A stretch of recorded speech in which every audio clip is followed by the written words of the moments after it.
It is a beautiful day in the home offices of Extra Bases. Jeremy Booth has his camera fixed, and he's dressed in black, representing Mississauga. Let's put this in perspective. Jason fixed the camera. I wasn't looking for praise. I was just saying that we've corrected whatever issue it was. I have the best and easiest job in sports television. I show up, get to, and Jason takes care of it, and even behind the scenes with technical issues. Speaking of behind the scenes, and I don't know if this really is well, I guess it could be kind of behind the scenes. The San Francisco Giants making a very important hire that Ron Washington will be joining the staff. And obviously you and Ron go way back, Jeremy. I think this is a tremendous move by the Giants, bringing someone with Wash's experience into a situation with a guy straight out of college, first time big league managing job. I think it's a tremendous, tremendous hire. And I imagine you are on board with that thinking as well. Yeah. Anytime you can hire Ron Washington to do literally anything, you're winning. It's just, it's the way it goes. Wash is a credit to the game. He is one of the easiest guys to be around. He has a lot of history with the Manassians. Zach Manassian, of course, the general manager of the San Francisco Giants. His brother Perry, the general manager of the Los Angeles Angels of Anaheim, and both of them, Perry and Wash, were together in Atlanta. But both of them, the sons of a longtime clubby who was in Texas when Wash was the manager there. I, of course, worked with Zach in Milwaukee. He's in the pro department with Doug Melvin, who we followed from Texas, and around we go. Bottom line is they took care of, they understand the value that he has to offer a club. He's essentially, he's not the bench coach, but he's going to be bench coaching a lot of the bench coaches. You know what I mean? He's going to be helping everybody out when it comes to winning and how to really develop players at this level and be I hesitate to use the word buffer because Tony V deserves a chance, right, to get in there and see what he can do. But he's going to be the line that people trust to buy in. There's a lot of guys that may not buy in with Tony Vitello right away, no matter what. And I say this with all the respect in the world, no matter what Zach Manassian, Buster Posey, or anybody over there thinks. Tony Vitello just came out of college baseball, and unless you're Drew Gilbert, might have some issues with it. You're going to have some adjustment time. So while he gets that chance, having Wash on board, generating buy-in from players who understand that Wash knows what it really means, is going to go a long way towards their success. It's a heck of a move. So it appears his official title will be infield coach. Yeah, he can coach infield like when he's sleeping. Like he wakes up and tosses out a drill or hits a fungo. Like I'm just saying when we eventually see it on MLB.com, when we're looking at the San Francisco Giants coaching staff, it appears he will be listed as infield coach. You know what else he is, Jason? He's on X today. I got a notification that he was on X and I followed him. Oh, and I didn't see that. Yeah, and I thought it was awesome because Wash on X is like Christmas, and it is Christmas. So he did respond to a text message from the Associated Press. I don't know if you've communicated with him, but he said, quote, "We are working out the logistics. I have agreed to join the Giants. I get a chance to continue to make a difference." Now that last line, obviously, that's all Ron Washington. So he is now 73, of course, took a leave of absence from the Angels last season when the team was 36-38 to undergo his heart surgery. And then, of course, Anaheim has hired Kurt Suzuki to be the manager in Anaheim. So he's on X, huh? Yeah, he is. You want me to text it to you? I can't just put in Ron Washington? I mean, you could, I suppose. Anyhow. It was the gift that keeps on giving. Yeah, you'll probably have to text it to me. But anyhow. So that is the big news. One of the pieces of big news. Also, the Houston Astros on this Thursday have made a deal. Are you aware of the deal? Yeah. The Astros have acquired minor league right-hand pitcher Nico Neglin from the Cubs in exchange for International Bonus Pool Monday. He last pitched in 2024, did not pitch last year due to injury. First and only, I think, season of professional baseball, 7-0 with a .95 ERA at two levels of Class A baseball, which are the only two levels of Class A baseball. Well, yeah, right, because there's no short season anymore. So anyhow, do we know anything about Nico Zeglin? Should we? I know something about him. Yeah, but you're Encyclopedia Bristol. Like Well, I don't that's know if not the, true. yes, it is. You know everything about everybody. Yeah, No, for not those of you anymore. listening, hang on a minute. For those of you listening, I could throw out a random player from like 19 Mostly from the whatever. 70s, And 80s, he 90s. just Like it's recently, I don't. He's a dirtbag. He's a dirtbag. Long Beach. He is Long Beach. Okay, I know that. Yeah. I know who that is. Also, the Um, Astros. I'm sorry, go ahead. no, the Astros and some. Well, you want to probably talk about the next signing, then I'll say what I want to say. Go ahead. Ryan Weiss, who'd been pitching in Korea, gets a deal reportedly for 2.6 million and could potentially earn 10 million over the next could potentially earn 10 million, I'm sorry, over the course of whatever that contract is. It's a major league deal.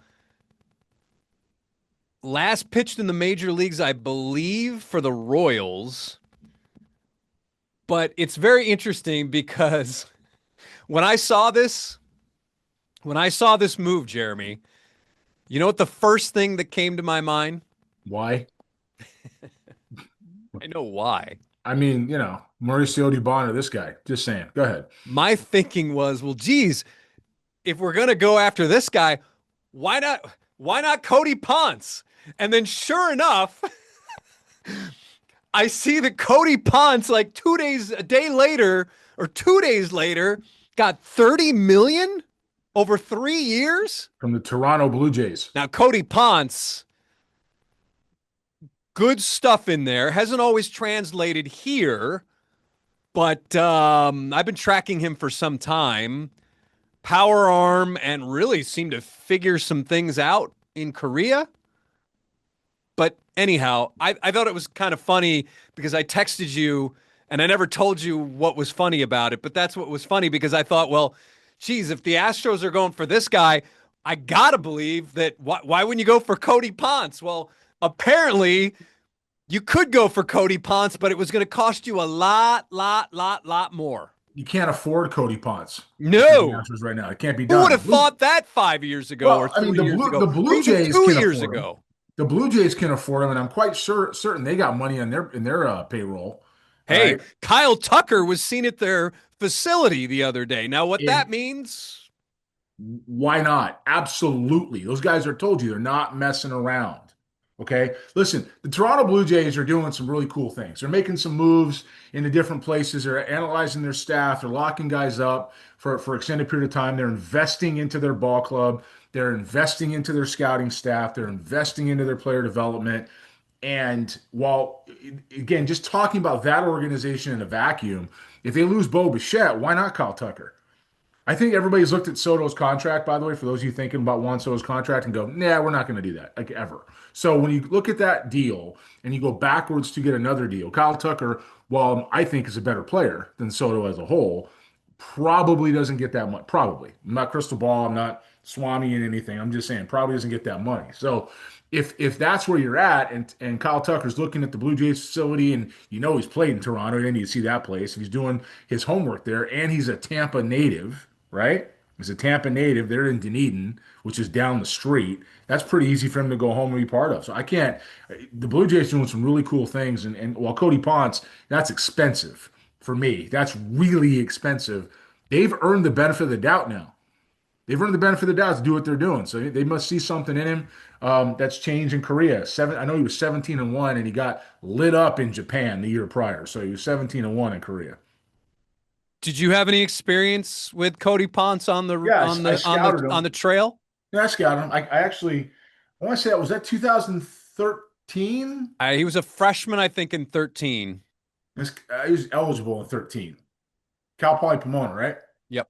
Yeah, he was eligible in 2013. That's when I saw him. I saw him pitch in Utah, in St. George, Utah, um, and it was an elevated, environment, and he was pretty good. He was down in the zone. It was effective. The obvious comp on him was Brad Penny back at the time back then. He actually reminded me of somebody that I played with briefly named Brady Raggio, Yeah, yeah, yeah. who was around for a while as far as how Cardinals his stuff minor went. leaguer. Yeah, and that's kind of what Cody's turned into, although he's got 30 million now. So, he's a big arm guy that, had a decently straight fastball, but could move the ball around the zone and was more control over command. That's borne out so far. Maybe he's figured something out analytically. Was he a reliever profile for you at the Nah, a guy time? like that's a starter guy. He's was he a second rounder or third rounder? He was. Encyclopedia Bristol does not know that off the top of his head. He wasn't a He was top of the first. drafted in the second round of the Yeah, 15 draft. yeah, Milwaukee, the 15 draft. Okay, so I saw him No, no, cross-check in 15. second round 2015 draft. That's what I'm saying. Yeah, Okay. second round 2015. So I saw him then, um, and he Brewers took him, Yep. right? In Milwaukee. Yeah. Yep. So he big arm, Yep. Josh Boloski with the draft, I want to say. Big And arm, big frame, yeah, big just everything. right. And so you have to run that guy out. You think he's gonna pile some innings on. You have my report somewhere. I sent it to you. I don't But have him anymore. I I'll can't send him find to him. you You again. gotta send him to I'll me send him again. to you again. It's 200 and I don't know. He's at the time you're thinking 200 innings. Now, that Yeah. doesn't happen anymore, but you're thinking that's what he's going to get. 200, 220, pile it on, middle of the rotation, see what you get. That's the fallback. In the KBO at the age of 31, 17 and 1, as you mentioned, 1.89 ERA, 252 strikeouts in 180 innings. Pretty good. Yeah. But as you mentioned, he really struggled in Japan. His ERA was in the high four fives or like Yeah. mid fours. I guess that would be the term, mid fours. But anyhow, quickly, we have comments on our last extra bases. Okay. That one was about Dylan Cease joining Toronto. Can the Astros land any top free agents? Luckily, that was 7 days ago, so we're pretty regular right now, which I'm always pleased by. Um, Someone just basically said that if the top prospect something take a pay cut because Crane ain't spending money like that to get them. So I don't know what that means, but I think it goes along with the fact that Jim Crane's not going to spend right now. Well, again, Mauricio Dubon off the roster. What was the guy's name again on the roster? Nick Allen? Nick? No, Oh, well, Ryan okay. Weiss. Yeah. So we get rid of Mauricio Dubon and we go get Ryan Weiss and Nick Allen and we pass on Cody Ponce. In the same vein of what we're trying to do here, Dubon turns around and signs for 6 million with Atlanta, Yeah. right? So we're not spending. I mean, that's the same what I said last week. We're not spending, and there's two examples of apples to apples where the better apple went somewhere else. Do you think the Astros were in on Cody Ponce?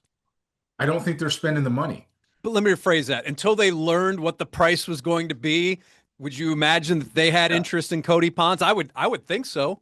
I'm sure, but if the price is that prohibitive, and we're talking about, and look for Cody Ponce, I will say this: give kudos to the Blue Jays for pulling the trigger. That's a pretty big play for me. That's a little rich for Yeah. me. That one's I rich, understand. but Dubon's not. They clearly have conviction with the guy, right? To Sure. But Dubon is a player that need to be on this roster for six sure. million bucks. So if they're not going to do that, then they're going to go find gap guys and they're filling in spots to try to reboot a little bit. And now one of our regular commenters, we appreciate that. Rob VC1BX. I like Dubon, but he is not worth 6 million on the bench. Braves got Dubon to play shortstop if they can't get Kim. Astros save 5 million getting Allen. We know that. Smart money move. Cease is not worth 30 210. He can't get out of the fifth inning and has a 4.50 ERA plus ERA. I like Luke Weaver for 9 million a year, Ryan Halsey for 10 million a year.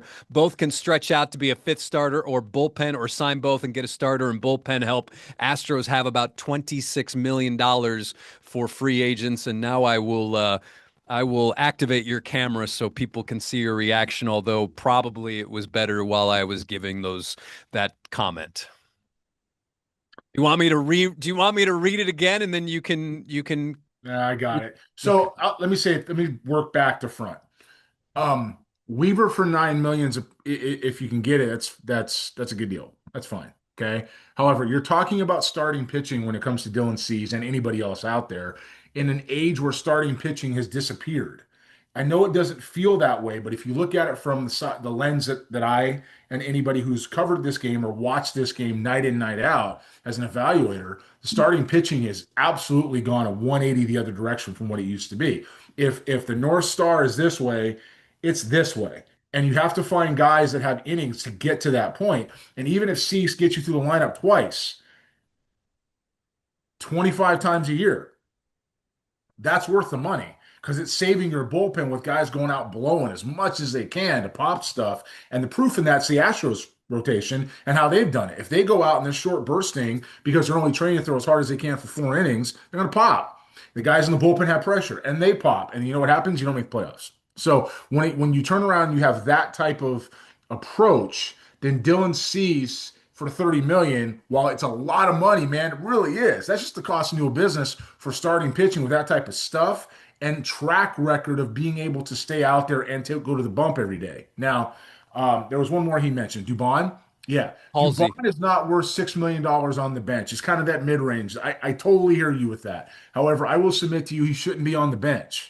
And so if he's not on the bench and he's playing every day, this is a man who has helped this club win year in and year out now for what, 4 years? He's won two different gold gloves, and the guy is on the bench. That's an Astros problem. That's not a Dubon problem. If they don't appreciate him, then they move him. Great. However, for Atlanta, Atlanta says, yeah, we'll take it. And I can tell you for sure that I was sitting in the press room or in the dining area this year with a bunch of scouts who came in specifically to watch Mauricio Dubon because they knew that the Astros were going to move him. And the questions I got were this way and this way and this way. What do you got, JB? And what do you think about that? And what's this guy? Because they're looking for depth to go back in and have a guy who can play literally anywhere and perform. So I understand what you're saying with the argument of he's a bench player. Yep, with you. However, he's not a bench player. He's not a bench player. So, with that in mind, that's just the cost of doing business. I'll ask you this. Would you rather have, what's that guy's name again? Exactly. Ryan Weiss. Would you rather have that guy here, okay, for 500 grand or whatever the heck he's getting, or would you No, it was rather like have, two million, I think. okay, fine, a third of what 25% of what Cody Ponce costs, right? Or a third of what Dubon costs, or would you rather have Nick Allen here who can't spell hit, okay? Would you rather have him here or Dubon winning games? Talk to me in June. Talk to me in June. If Nick Allen's performing, I'll be like, you know what?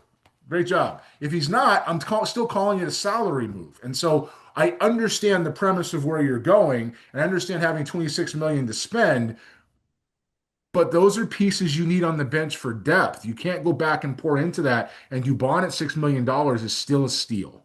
He's a steal. You don't know what Paredes is going to give you. You don't know what Altuve is going to give you. Urias is off the roster. You're looking to trade Walker now, apparently, who still hit 27 or 28. You don't know what you're going to have, and that guy can play anywhere. He can play in any of those positions, perform, and still stay on the field night in, night out. That's a tough player to lose for 6 mil. It's I'm glad you brought up Christian Walker because there is now a name that's being floated around, and the fact that it's out there now probably means that yes, he's available, and that would be Jake Meyers. The fact that that name is out there, and you've talked about this, they're Move him now. obviously thinking, let's sell when it's high. Get Let's rid of him sell when now. it's high. This guy went, and credit to him, this guy went from off the playoff roster in 23 to a everyday player and contributor in 25 to a commodity where somebody's going to get him. You know who kept sticking with this guy? I'll tell you. The analytics people kept championing Jake Meyers everywhere you go. Jake Meyers, Jake Meyers, Jake Meyers. And I'm like, I don't get it. And a lot of people are like, I don't get it. But you watch him and you know that he's going to have years like he had last year if he plays long enough. If he plays long enough, you give it enough guys at bats, you give my dog Bernie enough at bats, he's going to perform in the big leagues. Okay, he is Bernie's a Kangal and a Pyrenees. Okay, big dude. I mean, I'm talking about massive, handsome guy too. By the way, really handsome. Do you have a However, comp? Do you have a comp? uh, yeah, Gorman Thomas. Okay. How's that? Okay. So you take Bernie and you go ahead and you let Bernie get enough at bats in the big leagues for 5 years. Give him 2,500 ABs. Guess who's going to hit? Bernie's going to hit too. All right. So good for Jake because he earned everything he's getting. But if I'm the Astros, I'm like, auction A, this guy over here, so gone. Because that's the guy I want to get something for. Middle of the diamond defender probably regresses in a year or two. And if he has one more good year, because he's limited to what he's going to do. And if he's hurt, I got nothing. I got nothing. I got nothing. Listen, So that's I, my guy. I would I would argue. I think the I would say that the obvious argument is he will regress because listen, Jeremy, he raised his batting average, and I know batting average No, it's still the most. 70 Wait a minute. It's 73 points. He raised his Jason. batting average 73 points. So of course he's going to regress. Don't disparage batting average. Don't doubt yourself. Batting average is still the most, the biggest component of on base percentage is batting average, right? At some point, you got to get a hit. And I'd rather have a guy that's got batting average, that's bat control in today's day and age, who stays on the baseball than a guy that hits 230 and walks a lot. It doesn't work that way. Okay. So yes, 73 points in 1 year. Good for him. What happens next year when it goes backwards? Half of that. He definitely cut down on his strikeouts. Uh, because in 104 games this year had 67 strikeouts, 117 last year in 148 games. So he definitely cut down on the strikeouts. But yeah, I think he will obviously. I think he's probably the player that he is in the 240s, 250s, right? As a hitter, and he's going to continue to play that type of defense. But there's also this component, and it's no great secret. He gets hurt a lot. Yeah. There's an injury concern or an injury risk there because he's been injured essentially for most of his career outside of 2024 when he played 148 games. Off the playoff roster, contributor, career year. Move him now. That's a 24-month arc.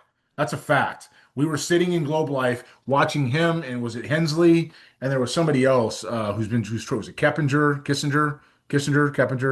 I don't know. Uh, Somebody juror. Anyway, they were Ray all Kessinger, yes. yeah, they're all together, and I'm looking at you, and I'm like, that is the taxi squad. That's the extra group. They're not playing. And then next year, Myers was playing center field, and we're like, we love him, and I'm like, why? But we love him. Why?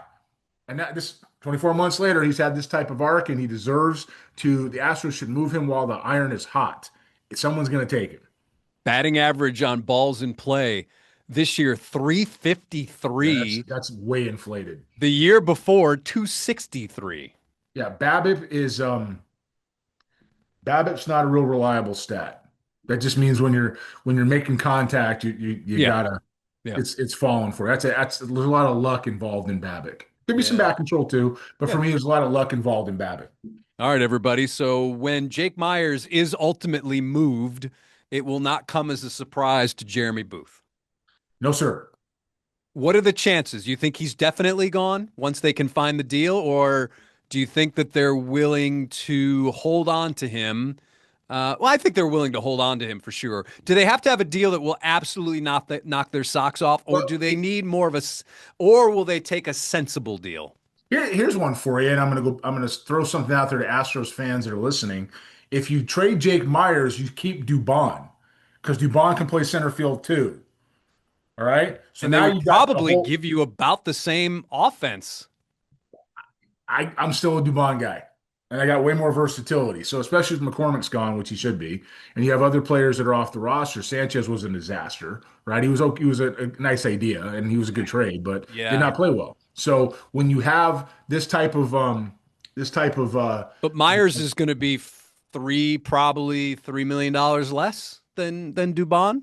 yeah, but Myers you can trade and get a bunch of players for because he's $3 million less. Well, I But you got understand, but you were saying who would you rather have? That's what I Dubon was. still. Okay. In this today, I'm not letting $3 million govern my decision over a guy. First of all, I'm keeping both of them. Okay. If I got them both for $9 million, they're both staying on my roster. That's a fact. Okay. But if that's not the case, then I'm moving both to get as much pieces as I can. I'm sure as heck not doing Dubon for Nick Allen. This is going to blow your mind, and I'm going to end it with this. So I'm looking at Jake Myers' similarity scores, similar batters. Yeah. This is our life right here, Jeremy. Like that whole 6 degrees of separation. At number 9, Ernie Young. Shout out Ernie. Yeah, that's a good one. Who else? Uh, Dwayne Walker, who was an outfielder for the Reds, Cody Yeah, Ashe, Kirk yeah. Neuenheis, Jacoby Jones, Badu, Brian Anderson from kind of your era. Scattered all those guys. Yeah. Not So, Anderson. all right, everybody, that's going to do it for Extra Bases. And thank you, Hold on, Rob. man. Hold on, man. I As want to all, say what's up. I want to say what's up to Brian. Brian, I think, is a coach at Northwestern now. Um, Brian we, we Anderson. Brian Anderson. Yeah, the Oh, wow. outfielder, right? Yeah, The I outfielder. think Yeah, so. he was at Arizona. Now he's at Northwestern. Brian was a pretty good player, and Mm-hmm. Ernie Young was a pretty good player. Yep. Ashe was okay. He's a big leaguer, but he's Yeah. okay. But Anderson could hit. Brian could hit a little bit, and I don't know. I know the production is similar. I'd take him over Myers. No offense to Jake, I would have taken the impact that Anderson could have had about 7 times. That's just me. Yeah. I'm not a Jake Meyers fan as a play. I mean, I respect you have to respect the ability. I say that every time we start talking about and breaking guys down because they're big leaguers and they're better than everybody else in the world, right? But when it comes down to that, breaking down the big leaguers with that lens, I respect what Myers has done. I respect the player. I respect the athlete. It scares me every time he goes out there, and I'd be happier with him somewhere else if I'm the Astros. That's just me. Hey, for a 13th rounder. No, he's a great pick. Don't get me Yeah. wrong. He's one of those guys who do a great job on. He's outperformed everybody else in that realm with what he, 2017. yeah, with what he's done. So I'm not killing the guy at all. He's one No, of the no. best players on the planet. But when it comes to some of the guys we're talking about, I mean, Ernie Young was a pretty good player too. Like he's a pretty good player. So you've got some interesting comps there off that one year. I would argue the other guys had more impact than what Well, no, Jake. those were career scores. Those were Yeah, career scores. So, I would argue. Phillies, Mets, Rays, Orioles, Diamondbacks, Royals, all looking for upgrades according to Ken Rosenthal, and they may be in play Rays for, make sense. yeah, even with Rays Cedric make sense. Mullins. Yeah, Okay. makes sense. All right, everybody, that's going to do it for Extra Bases. Jeremy, great seeing you. Thank you for watching, all of you out there, and of course for commenting. And until next time, have a great one, and we'll see you. Bye.